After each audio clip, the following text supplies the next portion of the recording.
原为是小故障，却没想到这回是大修。如果说上期是同行给我出了难题，这期更像是监控给我开了个玩笑。因为刚修好没2天，监控它就坏了25个。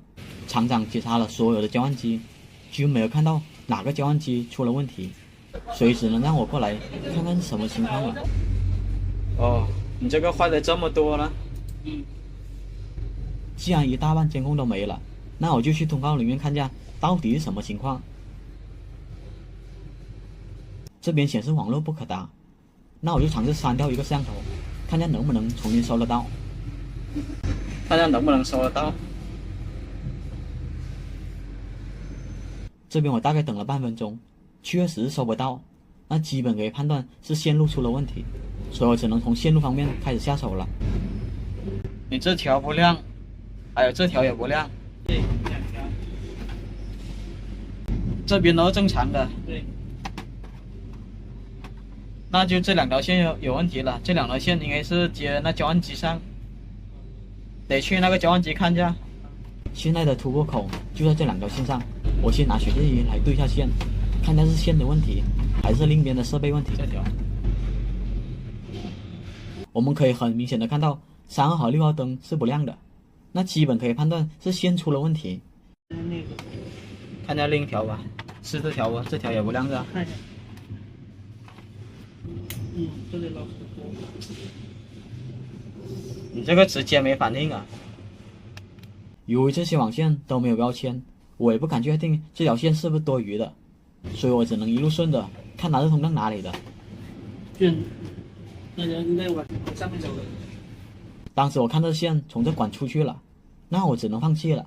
但是这线一心都不通，要么被废弃，要么是中间断了，所以还是优先选择找另一条。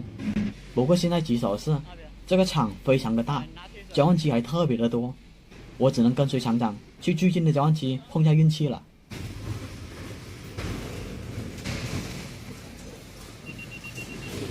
这边运气还是挺好的，那条线果然是通向这里的。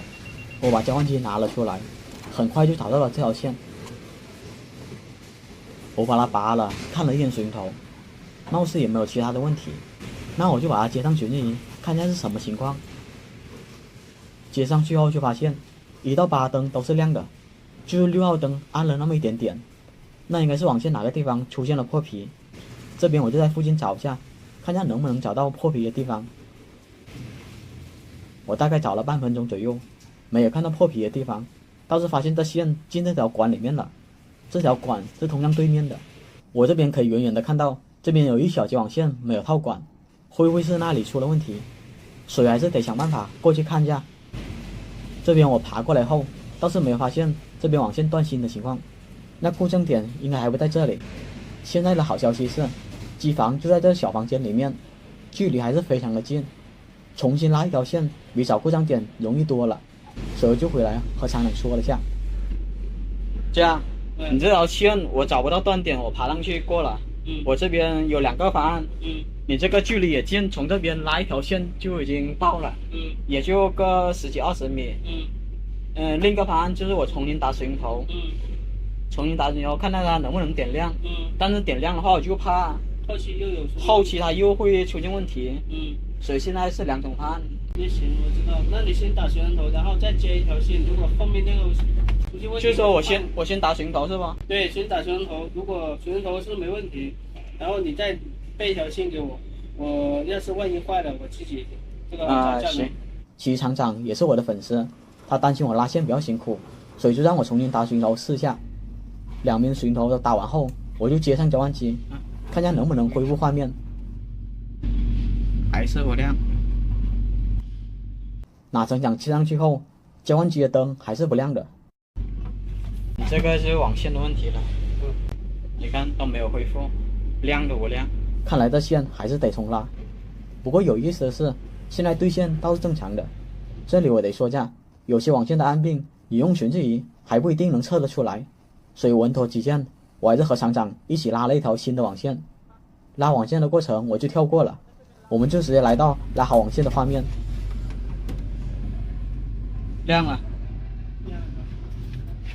对，会显示。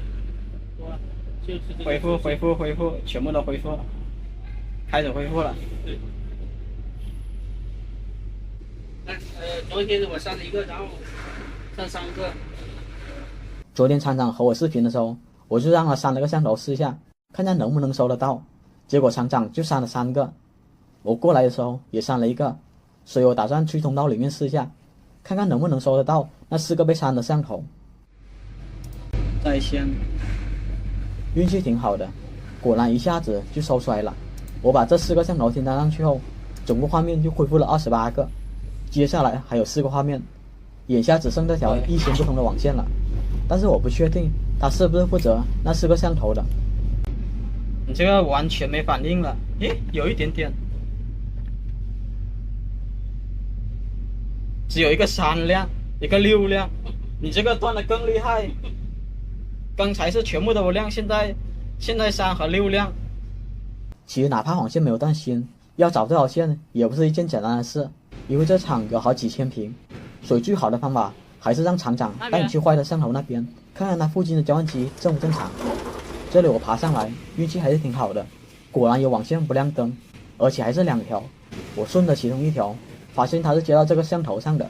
由于这条线比较短，我一路查过去，并没有看到哪有断开的情况，到监控表面都是水珠，所以我就怀疑这盒子里面也好不到哪里去。盒子拆开以后，网线还一直滴水，那网口多半也烧了。拆开胶布看了下水龙头，倒是没有烧黑的痕迹，那应该还有的救。我再看了下监控的网口，1号针脚有轻微烧黑的痕迹，这种情况下可以把它擦干，再重连接水龙头。如果能点亮的话，那么网口就没有被烧坏。不过可惜的是，我2边都重新打了水龙头，监控仍是没有反应。后面厂长找了个旧的摄像头，我把它换了上去，这才又修好了一个。接下来就到这条不亮的网线了，但是我很清楚这条线是通向哪里的。那个摄像头安装在这里，大概有80米的距离，因为我上机过来维修过，它就是线路的问题。要想修好这摄像头，那只能重新布线了，所以这摄像头先暂时跳过了。接着厂长就带我到第3个摄像头面前，我们就上去看一下它是什么故障。这边我把盒子拆了，里面倒是没有进水的情况，难不成这个也是网线的问题？我用悬疑对了下线，果然就找到了问题，是网线3和6号灯不亮了。我这里就尝试找破损的地方，但发现网线一路套管就过去了。那边正好有个交换机，但是我来到交换机这边，虽说是找到了这条线，但是没有找到破损的地方。由于重新拉线成本太高了，经过和厂长沟通，我就采用了4星的打法。如果点不亮监控，那么重新再拉线也不迟。给大伙看一下，这就水龙头了4星打法，把断芯的网线给剪掉，选起没有断芯的网线，打到水龙头的1236的位置。就这样4星打法又点亮了一个监控。那么现在只剩下最后一个监控了，我给最后一个监控对了下线，它1到8星倒是亮的，但是摄像头为什么就不亮呢？为了排除摄像头的问题，我就把摄像头给拆了，带去机房试了下。如果摄像头能点亮的话，那么就是网线的问题。亮，亮吗？那就是线的问题了。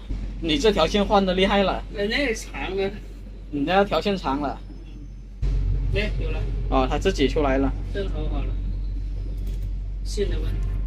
那就线的问题了。对，线的问题。就这样经过排除，那还是网线出了问题。这种网线存在的暗病，你用寻线仪是对不出来的，只能和之前一样给它重新拉一条线。不得不说，上次运气格外的好，在这么多潜在的故障下，居然还能把32个摄像头全部给点亮了。不过这回只能点亮30个了，剩下的2个距离实在太远了，厂长只能另叫师傅过来布线了。好了，本期维修就到这里了。